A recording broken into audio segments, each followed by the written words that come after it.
Now, many of you know that American Muslims are an integral part of American society.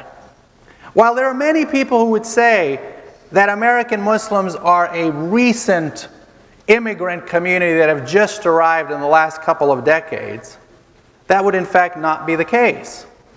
That people who know this community and know this history understand that American Muslims have been here since the very founding of this country.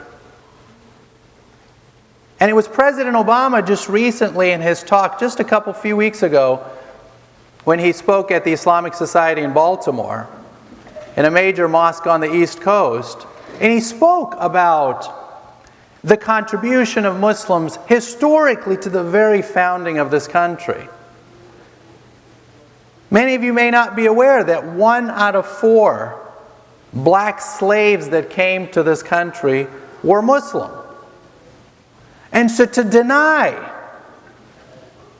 the right of Muslims to be here would be to deny the history of this country. Now clearly many of those black Muslims that came here as Muslims had to give up their faith.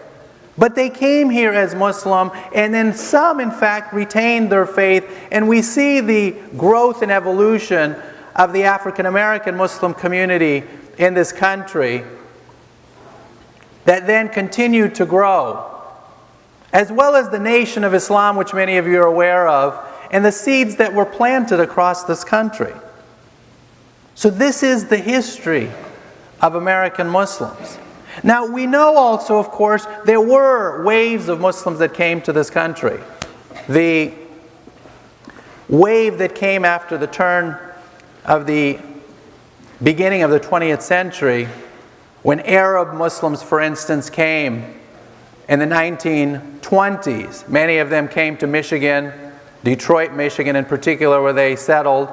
These are Syrian and Lebanese Muslims. And so you see Muslims coming over the years. Then you see immigrants continue in the 1950s after some of the immigration policies were changed and opened up the doors for immigrants from elsewhere. And you see Muslims coming from other parts of the Middle East, in Asia, in Central Asia, where Muslims then began to come in the 1960s and 1970s.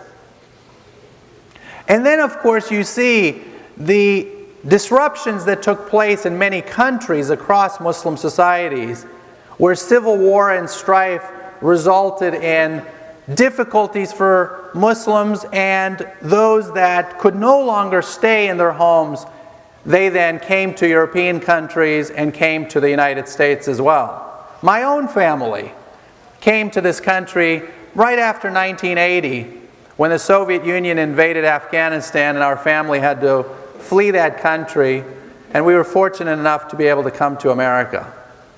And so we're part of that generation that came in the 1980s, and subsequently we see many Muslims have come and settled in this country since the 1980s. Now, statistically, it's true that the majority of Muslims, nearly 68% of Muslims, have come since the 1980s. But that is in no way to deny the fact that Muslims have also been here far, far before that, and that they've been integral to the very foundation of this country.